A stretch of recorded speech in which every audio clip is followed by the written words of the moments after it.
اور میاں نواز شریف کے لیے آپ سٹینڈرڈز مقرر کرتے ہیں کہ جی کورٹ سپریم کورٹ یہ کہتا ہے نیب کو, جو کہ تاریخ میں کبھی نہیں ہوا, کہ جی ریفرنسز فائل کریں. پھر ساتھ میں سپریم کورٹ یہ بھی کنڈیشن لگاتا ہے کہ اوپر ایک مانیٹرنگ جج ہوگا. پھر سپریم کورٹ یہ بھی کنڈیشن لگاتا ہے نیب پر کہ یہ کیس کا فیصلہ with in a certain time frame ہوگا. اب ایک طرف تو آپ کے یہ سٹینڈرڈز ہیں, دوسری طرف آپ کے سٹینڈرڈز جو ہیں وہ یہ ہیں کہ 6 سال سے ایک چیز چل رہی ہے اور وہ چھپے ہوئے ہیں. دوسری طرف ایک بی آر ٹی کا مسئلہ ہوتا ہے, پشاور ہائی کورٹ ایک فیصلہ سناتا ہے کہ جی اس میں کرپشن انوالوڈ ہے, 45 دن دیتا ہے ایف آئی اے کو کہ جی وہ اپنے رپورٹ دیں, تو یہ سپریم کورٹ جا کے سٹے لے لیتے ہیں اور سپریم کورٹ سٹے دے دیتا ہے. تو ہم یہ کہتے ہیں کہ اگر آپ نے جس جارحانہ طریقے سے, جس طرح سے ویشسلی پی ایم ایل این کی لیڈرشپ کو خاص طور پر ٹارگٹ کیا, تو کم سے کم وہ سٹینڈرڈز تو وہی رکھے نا.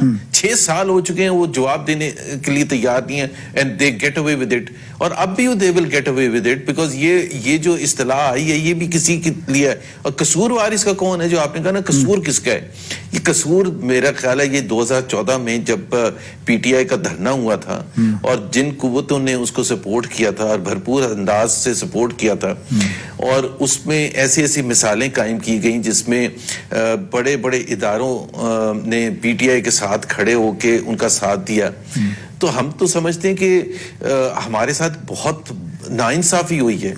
اگر آپ اتنا ویشسلی اٹیک کر سکتے ہیں, اور اس قسم سے شہباز شریف صاحب کا کورٹ میں اپیرنس تھی, اور آپ نے دیکھا کہ پچھلے 2.5-3 سال میں کس طرح سے پی ایم ایل این کی لیڈرشپ کو ٹارگٹ کیا گیا, جب کچھ نہیں ملا تو. ایک تو یہ بتائیے گا کہ فارن فنڈنگ کا جو معاملہ ہے, اس پہ تو اب آپ کی جماعت اور پیپلز پارٹی کے اوپر بھی ایک کیس چل رہا ہے الگ سے, ایک تو وہ معاملہ ہے. دوسرا یہ بتائیے گا کہ توقع کیا ہے آپ کے کہنے پر, آپ کی خواہش پر جو ہے وہ پی ٹی آئی کے خلاف فیصلہ آ جائے تب آپ خوش ہوں گے, یا آپ جو بھی فیصلہ آ جائے گا پھر اس پہ مطمئن ہو جائیں گے اور اس کو تسلیم کر لیں گے؟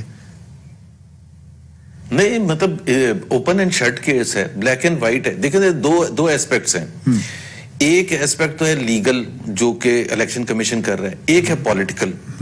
پولیٹیکلی ہم یہ کہتے ہیں کہ آپ ایک پریس کانفرنس کر کے 2-3 سمپل سے جواب تو دے دینا. پولیٹیکل بھی اس کا بہت امپلیکیشنز ہیں, لیگل جو بھی ہوتا ہے. دیکھیں جب ہم میں اور آپ کے ناظرین کے لیے بھی وضاحت کر دوں کہ جب یہ کہتے ہیں کہ جی ان کے ایجنٹس تھے, انہوں نے کلیکٹ کیا تھا, ایجنٹس جو تھے ان کو اپوائنٹ کیا تھا P T I mother party نے, عمران خان کے دستخط سے اپوائنٹ ہوئے تھے. اس کے بورڈ آف ڈائریکٹرز جو ہیں ان ایجنٹس کے اپوائنٹ کیے تھے عمران خان کے دستخط سے. ٹوٹل رسپانسبلٹی جہاں ان ایجنٹس کی ہے, اس سے زیادہ رسپانسبلٹی عمران خان کی ہے, کیونکہ ظاہر سی بات ہے جب آپ کسی کو کرتے ہیں, جس طرح یہاں آپ دیکھ لیں نا, یہاں جتنی بھی کمپنیز ہیں, جس طرح آپ فنڈنگ ڈونیشنز ہوتے ہیں, تو کوئی بھی کمپنی کوئی بینک ڈونیشن کرتا ہے ایدی فاؤنڈیشن کو, تو اس کے رولز ڈیفائنڈ ہوتے ہیں, وہ دونوں کے لیے لازم ہوتے ہیں, ایدی فاؤنڈیشن کے لیے بھی اور اس بینک کے لیے بھی لازم ہوتے ہیں کہ جو, یا شوکت خانم کی آپ ایگزامپل لے لیں, آپ شوکت خانم میں یہ نہیں کہہ سکتے کہ مجھے نہیں پتا کس نے فنڈ دے دیے تھے. بھائی جب آپ کی رسپانسبلٹی ہوتی ہے کہ فنڈنگ کہاں سے ہوئی ہے, اور دوسرے جس نے فنڈنگ کر رہا ہے اس نے تمام لیگل ریکوائرمنٹس فلفل کی ہیں, بیکاز وہ اپنے بکس میں کلیم کرے گا. کوئی جس طرح میں بینکس کی ایگزامپل دے رہا تھا, سو جو آپ کے بورڈ آف ڈائریکٹرز ہیں امریکہ میں یا لندن میں, وہ آپ کی رسپانسبلٹی ہے, یہ تو ورنہ کسی کی رسپانسبلٹی نہ ہو. ہر ایک کہہ دے گا کہ مجھے کیا پتا کون ہے. چونکہ تذکرہ ہو رہا ہے فارن فنڈنگ کا, تو آپ نے دیکھا ہوگا 1-2 روز پہلے ایک ٹی وی چینل کو انٹرویو دیا پرائم منسٹر نے, اور انہوں نے کہا ہے کہ میں نام نہیں لیتا, لیکن 2 ملکوں نے انہوں نے کہا ہے کہ مسلم لیگ نون کو اور پیپلز پارٹی کا بھی غالباً نام لیا ہے کہ ان کو فارن فنڈنگ ہوتی رہی ہے کچھ ممالک کی جانب سے. تو آپ چونکہ ترجمان ہیں لیڈرشپ کے, آپ سمجھتے ہیں آپ کس طرح ریفیوٹ کریں گے اس الزام کو کہ مختلف ملکوں سے فنڈنگ ہوتی رہی ہے مسلم لیگ نون کو اور دیگر جماعتوں کو؟ ایک تو پہلے میں بتا دوں, کوئی مختلف جو ممالک جن کا شاید وہ تذکرہ کر رہے ہیں, شاید انڈیا کا یا اسرائیل وغیرہ کا کر رہے ہیں, تو کوئی وہاں سے فنڈنگ نہیں. پہلے تو میں بالکل آؤٹ رائٹ ریجیکٹ کر دوں. دوسرا, ہم نے تو کبھی یہ کہا ہی نہیں کہ ہمیں نہ آپ بلائیں الیکشن کمیشن, ہم نے تو ابھی کبھی کہا ہی نہیں. آپ کو یاد ہے جب ہماری حکومت تھی تو ہر روز شام کو پورے کے پورے چینلز میں خبر آ رہی ہوتی تھی جی آج ایاز صادق کے اتنے جعلی ووٹ نکل آئے آج فلانا, وہی الیکشن کمیشن تھا نا. کس طرح سے کام کرتا تھا جی, انگوٹھے اتنے جو ہے 90,000 انگوٹھے نہیں پڑے جا رہے, اور پھر سعد رفیق کے کیس میں, پھر خواجہ آصف کے کیس میں, پھر فلانے کے کیس میں, روز خبریں آتی تھی باہر. مطلب یہ ایسا پہلا الیکشن تھا 2018 کا جس میں کوئی خبر ہی نہیں ہے, ایک انگوٹھا بھی غلط نہیں لگا. ہر انگوٹھا جو لگا ہے 1,70,00,000 پی ٹی آئی کے لوگوں کے لیے جو کاؤنٹ ہوئے ہیں وہ سارے کے سارے پڑے گئے. لیکن وہاں آپ نے دیکھا تھا کہ کیا تماشا لگایا جاتا تھا, ہر روز شام کو بیٹھ کے ایک ایسا ججمنٹ آتی تھی, ایک ایسا چھوشا چھوڑا جاتا تھا کہ جی دھاندلی ہو گئی, دھاندلی پکڑی گئی, اور پھر عمران خان پریس کانفرنس کرنے آ جاتے تھے. ہم جا کے تھک گئے ہیں, اور کہہ کے تھک گئے. ایک اپیل تک انہوں نے آر ٹی ایس کا جواب نہیں دیا کہ وہ جو سسٹم تھا.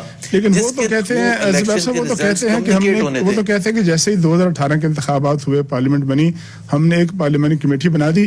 آپ آج تک اس پارلیمانی کمیٹی میں گئے ہی نہیں, اس کی ٹی او آرز ہی نہیں بنائے مل کے بیٹھ کے, تو الیکشن میں دھاندلی کی تحقیقات پھر کیسے ہوں؟ نہیں, ایک تو سب سے پہلی بات یہ کہ عمران خان جس جہاد کا اعلان کرتے تھے کہ دھاندلی اور کرپشن, تو اس میں کم سے کم ان کا انیشیٹو تو نظر آنا چاہیے تھا کہ جی میں اس چیز کا حصہ نہیں بنوں گا جس کو میں نے خود اپنے لیے کیمپین کا حصہ بنایا کہ جی کرپشن نہیں ہونے دوں گا اور کوٹ کے پیچھے نہیں کسی کو چھپنے دوں گا, یہ سب کہتے تھے نا. اور اسی طرح سے 2013 کے الیکشن کے حوالے سے, حالانکہ میں آپ کے ناظرین کے لیے دوبارہ یہ بتا دوں 2013 اور 2018 کے الیکشن میں بہت بڑی تفریق ہے. 2013 میں سب سیٹیں کاؤنٹ ہونے کے بعد 186 سیٹیں تھی پی ایم ایل این کی, ان کی تھی 34, مطلب کوئی کمپیریزن ہی نہیں تھا. یہاں تو نیک اینڈ نیک تھا. اور سب سے بڑی بات یہ کہ اس دھاندلی شدہ الیکشن میں ناانصافیوں کے باوجود, بلوچستان میں اکھاڑ پچاڑ کے باوجود, ساؤتھ پنجاب میں اکھاڑ پچاڑ کے باوجود, الیکشن سے پہلے جو ریگنگ کی گئی, پریشر ڈالا گیا, لائلٹیز چینج کی گئی, اور تمام وہ واقعات کے باوجود, کاؤنٹنگ میں دھاندلی, پولنگ ایجنٹس کو باہر دھکے دے کے نکالنے کے باوجود, سب سے زیادہ ووٹ جو کاؤنٹ ہوئے تھے پنجاب میں پی ایم ایل این کے فیور میں ہوئے تھے. سب سے زیادہ ووٹ جو سیٹیں جو کاؤنٹ ہوئی تھی وہ پی ایم ایل این کے فیور میں تھی پنجاب میں, اور پنجاب ڈیسائیڈ کرتے ہیں فیڈرل حکومت کون بناتا ہے. ایک بریک لیتے ہیں, بریک کے بعد ہم بات کریں گے اگلا جو ہمارا پورشن ہے اس میں کہ پی ڈی ایم کی تحریک جو ہے اب وہ کہاں پہنچی ہے, اس کا اگلا ٹارگٹ کیا ہے, اور موو فارورڈ اور وے فارورڈ کیا ہے. ایک بریک لیتے ہیں. Welcome back. زبیر صاحب یہ بتائیے گا کہ 3 مہینے تقریباً گزر چکے ہیں, اب تاثر یہ ہے, اور خاص طور پہ حکومتی حلقوں میں تاثر یہ ہے کہ جو پی ڈی ایم کی تحریک ہے وہ تو دم توڑ رہی ہے, اس کی کوئی سمت نہیں ہے, اور وہ آگے کی جانب جانے کے بجائے پیچھے کی جانب جا رہی ہے. اس کی وہ مثال یوں دیتے ہیں کہ مریم نواز صاحبہ مالاکنڈ میں, لورا لائم میں اور بنو میں 3 جلسوں میں نہیں گئیں. فضل الرحمان صاحب جو تھے وہ لاڑکانہ میں نہیں گئے, اور 3 جو بڑی جماعتیں ہیں, بلاول صاحب ہیں, فضل الرحمان صاحب ہیں اور مریم نواز صاحب ہیں, تینوں کی سمتیں الگ الگ ہیں. اس بات کو, اس تاثر کو آپ کیسے اینالائز کریں گے؟ پہلی چیز تو یہ کہ وہ کہہ رہے کہ آگے کی طرف پیچھے کی طرف تو بالکل بھی نہیں جا رہی. لیکن ایک میں کلیریفائی کر دوں کہ جب ریلیز کا اناؤنس کیا گیا تھا لاہور کے جلسے کے بعد جو 13 دسمبر کو ہوا تھا, وہ فرسٹ فیز تھا جلسوں کا. اس کے بعد ریلیز کا سلسلہ تھا ملتان میں, بہاولپور میں, لورا لائی میں, اور یہ تمام جگہ. اس میں بڑا کلیئر انڈرسٹینڈنگ تھی, بیکاز تینوں جو مین لیڈرز ہیں جن کا آپ نے نام لیا, it is not possible physically some times کہ جی وہ ہر ریلی میں اور ہر جلسے میں پہنچ سکیں. تو یہ ڈیسائیڈ ہوا تھا کہ کم سے کم 1 یا 2 ضرور اس میں حصہ لیں گے. تو جہاں بھی وہ, ادروائز تو کوئی سینس نہیں بنتا نا کہ بہاولپور میں بلاول نہیں آ رہے اور کسی اور ریلی میں بلاول آ گئے, تو یہ تو نہیں کہ ان کو بہاولپور سے کوئی الرجی تھی کہ وہاں نہیں آ سکے. سو ایک تو اس میں کوئی وہ کنفیوژن نہیں ہے کہ جی تمام لیڈرز ہر جگہ کیوں نہیں موجود ہوتے. دوسری بات یہ ہے کہ کہاں اس کی سمت جو ہے وہ صحیح ہے. کیا ہمارا جو انیشل تھنکنگ تھی کہ جنوری کے مڈل میں ہم کہاں کھڑے ہوئیں گے جب سپتمبر میں یہ شروع کیا تھا. دیکھیں, ایک تو اہداف بھی چینج ہوتے رہتے ہیں, اور یہ ایک بہت بڑی سٹرگل ہوتی ہے. یہ کوئی آسان سٹرگل نہیں ہوتی. اگر آپ پاکستان کی تاریخ کی بڑی پولیٹیکل سٹرگلز دیکھیں تو یہ سب سے چیلنجنگ ہے, کیونکہ 1968 کے اینڈ میں جب ایوب خان کے خلاف شروع ہوئی تھی تو اس وقت بھی کوئی یہ نہیں کہہ سکتا تھا کہ ایوب خان کی مائٹ کے اگینسٹ اس کو گرا دیں گے. لیکن وہ مارچ 1969 میں ایوب خان کی حکومت گر گئی. فیبری میں کوئی بھی نہیں کہہ سکتا تھا فیبری 1969 میں کہ ایوب خان جا رہے ہیں اور ایسا محسوس ہو رہا ہے, کیونکہ یہ تو ایک دم سے وہ جب سٹرکچر گرتا ہے نا تو دھڑ دھڑ دھڑ پھر باقی آسان ہو جاتا ہے. 1977 بات یہ نا کہ آپ نے جو سب سے بڑا اعلان کیا تھا, جو سپٹمبر کی جو سب سے پہلی جو کانفرنس تھی اسلام آباد میں, آل پارٹیز کانفرنس, اس میں سب سے بڑا ہتھیار جو تھا وہ استعفوں کا تھا. اب جو ہے استعفوں سے ایک ایک کر کے ساری جماعتیں جو ہیں وہ بیک ٹریک کر گئی ہیں. نہ صرف بیک ٹریک کر گئی ہیں بلکہ مریم صاحبہ نے اعلان کیا بہاولپور میں کہ جاؤ اور جا کے اسپیکر کو بتا دو کہ ہم نے اپنے استعفے واپس لینے. وہ تینوں یا دونوں ارکان جو تھے وہاں گئے, باقاعدہ کہہ کے آئے کہ ہم نے استعفی نہیں دیا. اب وہ استعفے والا معاملہ ٹھنڈا پڑ گیا, پتہ نہیں وہ کہاں ہے. تو ظاہر ہے جب آپ خود بڑے اعلان کرتے ہیں اور پھر وہ اعلان جو ہے کہیں کسی فائل میں کسی الماری میں چلا جاتا ہے تو پھر یہ تاثر تو تقویت پکڑے گا کہ آپ کے جو ہیں وہ اعلانات اور کچھ ہیں اور عمل کچھ اور ہے. آپ کی بات صحیح ہے, لیکن میں آپ کو بتاؤں کہ اگین یہ 11 جماعتیں ہیں, 11 جماعتوں کی رائے مختلف ہو سکتی ہے کسی قسم کے بھی ایکشن پر, اور within a political party, within P M L N مختلف رائے ہوتی ہے. ہمارا بہت ڈیبیٹ ہوتی رہی ہے کہ استعفوں کے حوالے سے. دیکھیں وی ہیو بین کمیٹڈ, ہم نے کہا تھا کہ جنوری 31 تک ہم ڈیڈ لائن دے رہے ہیں اس حکومت کو کہ یہ ریزائن کرے. اگر یہ ریزائن نہیں کرتی تو فیبری میں ہم اگلا لائے عمل کا اناؤنس کریں گے, اور وہ 2 ایشوز کے حوالے سے تھا, ایک لانگ مارچ اور ایک استعفے, اور ان کی ٹائمنگ کے حوالے سے. یہ ہم نے پہلے کہا تھا کہ جی ہم جب جنوری 31 تک اگر وہ ایکشن نہیں لیں گے تو پھر ہم اگلا لائے عمل کریں گے, اور دونوں کے ٹائمنگ ہم ڈیسائیڈ کریں گے. کیونکہ ظاہر سی بات ہے, اور اس میں بھی اوپینین مختلف ہو سکتا ہے, اب بھی مختلف ہوگا, لیکن پی ڈی ایم ظاہر سی بات ہے کنسلٹیٹو پروسیس سے گزرتی ہے, اور اس میں تمام جماعتوں کو ہمارے لیے سب سے زیادہ امپورٹنٹ ہے. اس کا مطلب یہ ہے کہ جو استعفوں کی بات تھی, استعفوں کا فیصلہ تھا وہ جذباتی فیصلہ تھا, غیر حقیقی تھا اور جلد بازی پر مبنی تھا. میں آپ کو پی ایم ایل این کے پوائنٹ آف ویو سے تو بتا دیتا ہوں, کوئی جذباتی نہیں تھا اور کوئی جلد بازی سے نہیں تھا. We are still committed to that. اور میں یہ بھی بتا دوں آپ کے ناظرین کے لیے کہ جو پیپلز پارٹی, بیکاز اس کے بارے میں کہا جاتا ہے کہ جی پیپلز پارٹی اگینسٹ ہے استعفوں کے, پیپلز پارٹی کا ریزن ہے اور لاجک ہے. اور 1 جنوری کو جب پی ڈی ایم کی میٹنگ ہوئی تھی لاہور میں, تو اس میں فرحت اللہ بابر صاحب نے ان کی طرف سے وجوہات بتائی تھیں کہ وہ ان کا کیا موقف کیا ہے استعفوں کے بارے میں, اور بالکل کلیئر کٹ پیپلز پارٹی کا یہ تھا کہ they are committed to resignations, but the timing of it has to be such کہ وہ ایک فائنل آپ کا وہ ہو جس کو آپ کہتے ہیں نا وننگ آپ کا جو شاٹ ہو وہ ہو. اگر ایسا نہ ہو کہ ایسا شاٹ کھیلا جائے اور باؤنڈری سے پہلے کیچ ہو جائے تو پتہ چلا کہ فائدہ ہی نہیں ہے. جب چھکا مارنے کی آپ کوشش کرتے ہیں تو you have to be sure کہ وہ باؤنڈری سے باہر جائے. تو پیپلز پارٹی کا بھی وہی سٹانس ہے, آج بھی وہی سٹانس ہے. اس طرح ایک اور چیز جس کو آپ کی جو اپوننٹ ہیں حکومتی پارٹی ہے, جس کو جب اینالائز کرتی ہے تو وہ کہتی ہے کہ بالکل اس میں کوئی لاجک نظر نہیں آتی. آپ نے ضمنی الیکشن بھی لڑ رہے ہیں, اب آپ نے سینٹ میں الیکشن لڑنے کا فیصلہ بھی کر لیا ہے. جب آپ سمجھتے ہیں کہ اسمبلی آپ دھاندلی پر مبنی ہے, پھر اسمبلی میں آپ ضمنی الیکشن کیوں لڑ رہے ہیں قومی صوبائی کے, پھر آپ سینٹ میں کیوں جا رہے ہیں, اس کے پیچھے لاجک نظر نہیں آتی. جب ایک احتجاج کر رہے ہیں, ایک بڑا مقصد ہے آپ کا سامنا, اور مقصد یہ ہے کہ ہم نے ایک دھاندلی زدہ حکومت کو جو مبینہ طور پر آپ کے خیال میں ہے اس کو ختم کرنا, اس کو ہٹانا ہے, پھر اسمبلی میں جانے کا کیا فائدہ ہے؟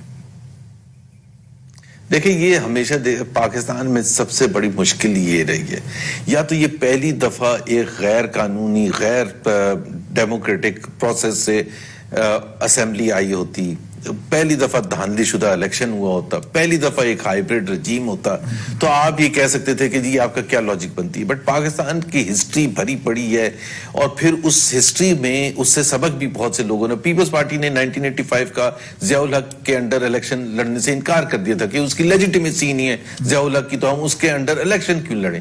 لیکن آج پیپلز پارٹی اور اس کے بعد سے پیپلز پارٹی نے ہمیشہ اس چیز پر ریگریٹ کیا ہے کہ یہ وہ بہت بڑی غلطی تھی, پولیٹیکل